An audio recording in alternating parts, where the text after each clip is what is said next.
अब हम main topic पढ़ेंगे एक्शन पोटेंशियल। आखिर ये जनरेट किस तरीके से करते हैं। यहाँ पर एक्शन पोटेंशियल पढ़ने से पहले कुछ टर्म्स आपको याद रखनी होती है या समझना होता है। क्या है वो टर्म्स, जैसे कि एट्रियल रेस्टिंग पोटेंशियल क्या होता है।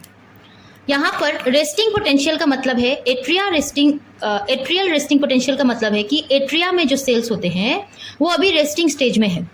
एट्रिया में किसी तरीके का वोल्टेज या इम्पल्स जनरेट नहीं हुआ है, वो अभी रेस्टिंग स्टेज में जो है प्रेजेंट है। उसको हम कहेंगे एट्रियल रेस्टिंग पोटेंशियल, और ये टिपिकली होता है -60 MV। -60 मिली वोल्ट का जब जो है पोटेंशियल जहां पर होता है एट्रिया में, उसको हम रेस्टिंग स्टेज ऑफ एट्रिया कहते हैं। Ventricular resting potential. अब वेंट्रिकुलर जो है रेस्टिंग पोटेंशियल क्या होता है, यहाँ पर वेंट्रिकुलर सेल भी अभी रिलैक्स स्टेज में है, और ये टिपिकली -90 MV तक जो है होता है। थ्रेशोल्ड पोटेंशियल क्या है कि अब वोल्टेज जनरेट हुआ है ना तो एट्रिया में ना तो वेंट्रिकल में। यहाँ पर बेसिकली जब भी वोल्टेज इंपल्स जनरेट होगा कि वो सेल अब एक्साइटेड होगा और आगे कॉन्ट्रैक्शन करेगा, उस स्टेज को हम थ्रेशोल्ड पोटेंशियल कहते हैं। इतना पोटेंशियल जो है एट्रिया में देखा जाता है -40 MV में, और वेंट्रिकुलर सेल में देखा जाता है -70 MV में। यहाँ पर ये था अबाउट रेस्टिंग पोटेंशियल और थ्रेशोल्ड पोटेंशियल। अब की आयंस इसमें जो है इन्वॉल्व होते हैं। मैंने पहले आपको बताया था सेल किस तरीके से कनेक्ट होते हैं, गैप जंक्शन के थ्रू, और गैप जंक्शन किस में हेल्प करता है, आयंस के पास होने में। बेसिकली आयंस ही होते हैं जो एक्शन पोटेंशियल को जनरेट करवाते हैं, और वो 3 मेन आयंस होते हैं। सोडियम आयन होता है, पोटेशियम आयन होता है, और कैल्शियम आयन होता है। सभी आयन को अच्छे से देखेंगे। सोडियम आयन हार्ट के केस में, हार्ट के सेल मेम्ब्रेन में सोडियम का कंसंट्रेशन ज्यादा होता है बाहर की तरफ, और अंदर की तरफ कम होता है। अच्छे से समझिएगा, हार्ट के सेल मेम्ब्रेन में बाहर, सेल के बाहर सोडियम का कंसंट्रेशन बहुत ज्यादा होता है एज कंपेयर टू अंदर। ठीक है, ये रिप्रेजेंट करते हैं depolarisation. Basically sodium ion help करते हैं डीपोलराइजेशन में। डीपोलराइजेशन क्या था कि कॉन्ट्रैक्शन स्टेज मीन्स हार्ट के सेल में अभी इतना पोटेंशियल जनरेट हो चुका है कि वो सेल अब कॉन्ट्रैक्ट करेगा, चाहे वो एट्रिया में जनरेट हुआ हो या वेंट्रिकुलर में। एट्रिया में अगर जनरेट होता है तो एट्रिया कॉन्ट्रैक्ट करता है और उसके लिए रिस्पॉन्सिबल होता है सोडियम, और वेंट्रिकुलर सेल में अगर जो है जनरेट हुआ है तो वेंट्रिकुलर सेल जो है कॉन्ट्रैक्ट करेगा, जो होगा सोडियम के हेल्प से। मतलब बेसिकली ये डीपोलराइजेशन या सिस्टोल या कॉन्ट्रैक्शन में हेल्प करता है। कैसे करता है, इनमें जो है रैपिड इन्फ्लक्स होती है, पॉजिटिव सोडियम आयंस जो है अंदर की तरफ आने लगते हैं, जिसके हेल्प से अंदर बहुत पॉजिटिव चार्ज प्रेजेंट होता है एज कंपेयर टू बाहर। आप इतना याद रखिएगा, सेल मेम्ब्रेन जो होता है हार्ट का, उसके अंदर हिस्से में माइनस नेगेटिव चार्ज होते हैं वो बहुत ज़्यादा होते हैं, जिस वजह से वो रिलैक्स स्टेज में होता है। बट जैसे ही वो पॉजिटिव की तरफ जाने लगेगा, जिससे कि वो क्या होगा, कंट्रैक्शन करने लगेगा। हम जानते हैं सोडियम बाहर बहुत ज़्यादा होता है, बट वो जब अंदर आने लगेगा मीन्स वो पॉजिटिव आयन सारे अंदर आने लगेंगे, तो अंदर का जो एनवायरनमेंट है वो पॉजिटिव की तरफ जाने लगता है, जिससे कि हार्ट कॉन्ट्रैक्शन करने लगता है। दूसरा आयन है कैल्शियम आयन। कैल्शियम आयन जो है इंपॉर्टेंट रोल प्ले करता है कॉन्ट्रैक्शन में भी और रिलैक्सेशन में भी, मतलब डीपोलराइजेशन में भी और रिपोलराइजेशन में भी। कैल्शियम आयन इन्फ्लक्स मीन्स अंदर आना जो है, ये प्लेटिव फेज को रिप्रेजेंट करता है। एक्शन पोटेंशियल में प्लेटिव फेज जो है कैल्शियम आयन के इन्फ्लक्स की वजह से होते हैं। ये प्लेटिव फेज क्या है ये आगे आप समझिएगा, अभी आप टर्म्स याद रखो। यहाँ पर वेंट्रिकुलर सेल में ये प्लेटिव फेज होता है, एट्रियल सेल में नहीं होता है। इसेंशियल होता है ये calcium ion maintaining a sustain contraction of the heart muscle के कॉन्ट्रैक्शन में ये इंपॉर्टेंट होता है। वही पोटेशियम आयन क्या करता है, पोटेशियम आयन जो है प्ले करता है इंपॉर्टेंट रोल इन रिपोलराइजेशन और डायस्टोल मीन्स ये रिलैक्सेशन में हेल्प करता है due to its efflux. ये पॉजिटिव चार्ज है, और हमें क्या चाहिए, रेस्टिंग स्टेज में लाने के लिए हार्ट के मेम्ब्रेन को नेगेटिव बनाना होता है। जो पोटेशियम आयन है ये अंदर की तरफ ज्यादा प्रेजेंट होते हैं एज कंपेयर टू बाहर। जैसे ही हम positive ion means potassium ion को बाहर ले जाएंगे सेल के मेम्ब्रेन से, वैसे ही फिर से सेल मेम्ब्रेन नेगेटिव होने लगेगा, जिससे कि अगेन सेल जो है हार्ट का वो रिलैक्स स्टेज में आने लगेगा। बेसिकली ईफ्लक्स करने के कारण, पोटेशियम का ईफ्लक्स करने के कारण सेल मेम्ब्रेन फिर से रिपोलराइजेशन स्टेज में आता है, या डायस्टोल स्टेज में आता है, या रिलैक्सेशन स्टेज में आता है। ये बेसिकली इसमें इंपॉर्टेंट है। अब यहाँ पर आयंस के बारे में हम लोगों ने पढ़ लिया है। अब आयन चैनल किस तरीके से प्रेजेंट होते हैं। आयन चैनल्स जो है ये फंक्शन इनका क्या है और टाइप्स इनका क्या है। फर्स्ट चैनल हम पढ़ेंगे HCN, जिसको hyper polarization activated cyclic nucleotide gated channel भी कहा जाता है। ये मेनली एसे नोड में प्रेजेंट होता है, याद रखिएगा। मेनली ये एसे नोड में प्रेजेंट होता है, वेंट्रिकुलर सेल में मतलब प्रेजेंट नहीं होता है, ठीक है। सो एसे नोड कहाँ है, एट्रियल सेल में, तो ये वहां पर ही प्रेजेंट होगा। ये चैनल जो है ट्रांसमेम्ब्रेन प्रोटीन होते हैं, वोल्टेज गेटेड मतलब चैनल होते हैं। मतलब क्या है वोल्टेज गेटेड का मतलब है कि जब वोल्टेज बढ़ेगा या कमेगा इस तरीके से ये ओपन क्लोज होते हैं। सो वोल्टेज के ऊपर डिपेंड करते हैं। Become active at very negative membrane potential, जब बहुत ज्यादा नेगेटिव होगा मेम्ब्रेन पोटेंशियल तब ये जो है एक्टिव होते हैं, तब ये खुलता है, और जब पॉजिटिव की तरफ जाने लगता है तब ये बंद हो जाता है। अलाउ करता है the passage of sodium and potassium. इस चैनल के थ्रू क्या होता है, सोडियम भी जो है अंदर आने लगता है, पोटेशियम भी अंदर आने लगता है into the cell, and this type of movement of ions is known funny current. So इस तरीके से ये फनी करंट के हिसाब से इसको हम जानते हैं कि क्या होता है कि बहुत निगेटिव चार्ज जब प्रेजेंट होगा सेल में तब ये ओपन होते हैं और ये सोडियम को भी अंदर आने में हेल्प करते हैं, पोटेशियम को भी अंदर लाने में हेल्प करते हैं, जिसको हम फनी करंट कहते हैं। मतलब ये ऑन हो जाते हैं। सो इस तरीके से ये अपने आप ऑन हो जाते हैं नेगेटिव रेस्टिंग पोटेंशियल में, और ये क्लोज हो जाते हैं पॉजिटिव रेस्टिंग पोटेंशियल में।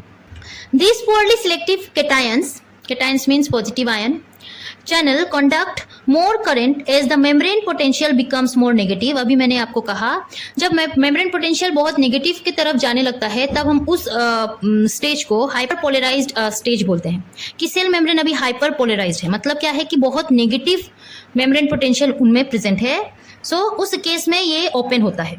The ability of these channel in the SN sinoatrial node cells causes the membrane potential to depolarize slowly, and so they are thought to be responsible for the pacemaker potential। So इस वजह से membrane का जो potential इस तरीके से ये sinoatrial में कुछ इस तरीके से प्रेजेंट होता है, जिसकी वजह से ये ओपन होता है चैनल और सोडियम पोटेशियम अंदर आते हैं, जिससे कि वो सेल जो है स्लाइटली स्लोली डीपोलराइज होता है। डीपोलराइज मीन्स अब उनके जो है अंदर पॉजिटिव चार्जेस इंक्रीज होने लगते हैं, जिससे कि वो डीपोलराइजेशन स्टेज में जाने लगता है। दूसरा चैनल है द फास्ट सोडियम चैनल। नाम से ही पता है फास्ट सोडियम चैनल होता है, फास्ट सोडियम को ये जो है अंदर लाएगा। This sodium channel are voltage dependent. सभी चैनल अभी हम जो पढ़ेंगे सभी चैनल वोल्टेज डिपेंडेंट होते हैं। ओपनिंग रेपिडली, एकदम तुरंत ही जो है ये ओपन होता है due to depolarization of the membrane which usually from neighbouring cell through gap junction. और एक के हेल्प से होता है गैप जंक्शन के थ्रू। इनमें जो है गैप जंक्शन के थ्रू नेबरिंग सेल से इनको जो है सिग्नल मिलता है आयंस के हेल्प से, जिससे कि ये क्या होते हैं चैनल ओपन होते हैं। रेपिडली ये ओपन हो जाते हैं और जो है सोडियम फटाफट अंदर आने लगता है, जिससे कि डीपोलराइजेशन होने लगता है। They allow for a rapid flow of sodium into the cell, depolarizing the membrane completely and initiating an action potential. अभी मैंने आपको समझाया ओपन होने के तुरंत ही क्या होता है, बहुत सारे सोडियम अंदर आने लगते हैं, पॉजिटिव आयन अंदर आने लगता है, जिससे कि सेल मेम्ब्रेन डीपोलराइजेशन करने लगता है। डीपोलराइजेशन मीन्स कॉन्ट्रैक्शन के जो है कॉन्ट्रैक्शन उनमें स्टार्ट होने लगती है।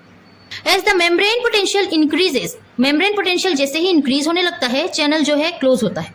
अभी मैंने आपको समझाया माइनस जो चार्ज है, माइनस चार्ज जब बहुत ज्यादा होगा मेम्ब्रेन में तब जो है ये HCN in case of SA node वो भी ओपन होगा, फास्ट सोडियम चैनल भी ओपन होता है।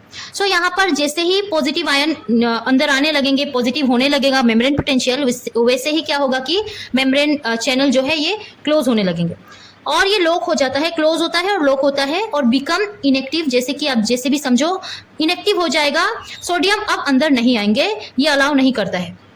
आपको मैंने समझाया था गैप जंक्शन के बारे में। सो गैप जंक्शन के बारे में पढ़ लेते हैं। गैप जंक्शन जो है अलाउ करता है एक्शन पोटेंशियल को to be transferred from one cell to the next cell. They are made from the connexin family. Connexin family से ये बने हुए होते हैं। ये एक टाइप का प्रोटीन होता है जो पोर को फॉर्म करता है। पोर मीन्स गड्ढा, मतलब ऐसे गड्ढे को ये फॉर्म करता है, गड्ढा लाइक स्ट्रक्चर, जिससे कि आयन सारे अंदर आते हैं। सो पोर फॉर्म करता है जिससे कि क्या हो, आयंस जो है ये पास हो पाए। आयंस क्या क्या होते हैं, सोडियम होते हैं, कैल्शियम होते हैं, पोटेशियम होते हैं, ये पास हो पाते हैं। As potassium is highest within the cell, cell के अंदर पोटेशियम बहुत हाईएस्ट होते हैं, ये मैंने आपको अभी समझाया है। It is mainly potassium ion that passes through, और इसके हेल्प से, ये गैप जंक्शन के हेल्प से पोटेशियम आयन मेनली पास हो पाते हैं। ठीक है, this increase potassium in the neighbour cell causes the membrane potential to increase slightly, और इसकी वजह से क्या होता है, नेबर सेल में जो सामने वाला सेल होगा, ये गैप जंक्शन के थ्रू जो है इस तरीके से पोटेशियम का मतलब पोटेशियम पास हो पाता है, जिससे कि स्लाइटली इंक्रीज हो पाता है मेम्ब्रेन पोटेंशियल, और एक्टिवेटिंग द सोडियम चैनल, और एक्टिवेट करता है सोडियम चैनल को कि वो जो है ओपन हो पाए, इनिशिएटिंग एन एक्शन पोटेंशियल, और इस तरीके से एक्शन पोटेंशियल इनिशिएट हो पाता है, स्टार्ट हो पाता है। कैल्शियम चैनल क्या है, there are two types of voltage gated calcium channel. Calcium channel दो टाइप के होते हैं, एक होता है एल टाइप कैल्शियम चैनल, जिसको लॉन्ग लास्टिंग कैल्शियम चैनल कहते हैं। लॉन्ग लास्टिंग का मतलब है कि ये जो है बहुत देर तक ओपन होते हैं और स्लोली बंद होते हैं, मतलब ये लॉन्ग लास्टिंग होता है, ये ओपन रहते हैं बहुत देर तक और स्लोली जो है क्लोज होते हैं, या इनको आप लेजी कैल्शियम चैनल भी बोल सकते हो। बहुत धीरे धीरे जो है ये ओपन भी होंगे और बहुत देर तक ओपन होंगे और बहुत स्लोली ये क्लोज होते हैं। दूसरा होता है टी टाइप कैल्शियम चैनल।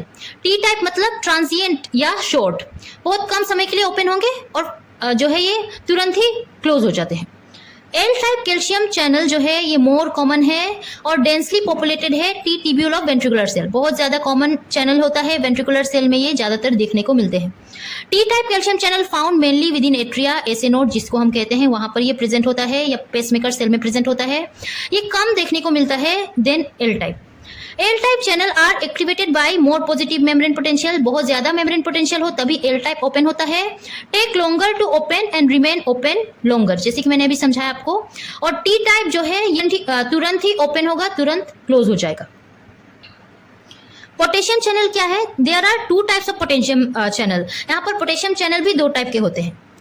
कैसे, in cardiac cell are inward rectifier potassium channel, inward rectifier potassium channel KIR, and voltage gated potassium channel. Inwardly rectifying potassium channel या KIR favor the flow of potassium into the cell. इसके help से, इस channel के help से potassium cell के अंदर आ पाते हैं। This influx of potassium, however, is larger when the membrane potential is more negative than the equilibrium potential for potassium. मतलब क्या है कि जब सेल मेम्ब्रेन बहुत ज्यादा ही नेगेटिव हो जाता है, तब ये चैनल ओपन होते हैं और पोटेशियम को अंदर लाने में हेल्प करते हैं कि वो बैलेंस रहे, वो सेल जो है बैलेंस रहे, जितना चाहिए उतना ही रहे, बहुत ज्यादा अगर नेगेटिव हो तो। As the membrane potential becomes more positive, जब मेम्ब्रेन पोटेंशियल जो है पॉजिटिव हो जाएगा तब ये बंद हो जाएंगे। The flow potassium ion into the cell via KIR decreases, कम होने लगता है इनका इनफ्लक्स। मतलब ये बेसिकली क्यों होते हैं, ये बैलेंस करने में हेल्प करते हैं कि मेम्ब्रेन पोटेंशियल हद से ज्यादा नेगेटिव में ना चला जाए। Therefore, KIR is responsible for maintaining the resting membrane potential, अभी मैंने आपको समझाया, and initiating the depolarization phase. The voltage gated potassium channel जो है ये क्या है, activated by depolarizing या depolarization. The current produced by these channel include the transient out potassium. और ये क्या है, voltage gated potassium क्या है कि ये जब ओपन होंगे तो पोटेशियम बाहर जाने लगेगा। मतलब क्या है कि अब मेम्ब्रेन पोटेंशियल बहुत ज्यादा ही पॉजिटिव में गया है, इनको फिर से रेस्टिंग स्टेज में लाना है, तो ये चैनल ओपन होते हैं और पोटेशियम आयन जो पॉजिटिव आयन होते हैं वो बाहर करने लगते हैं, जिससे कि अगेन मेम्ब्रेन पोटेंशियल जो है रेस्टिंग स्टेज में आए। सो इस तरीके से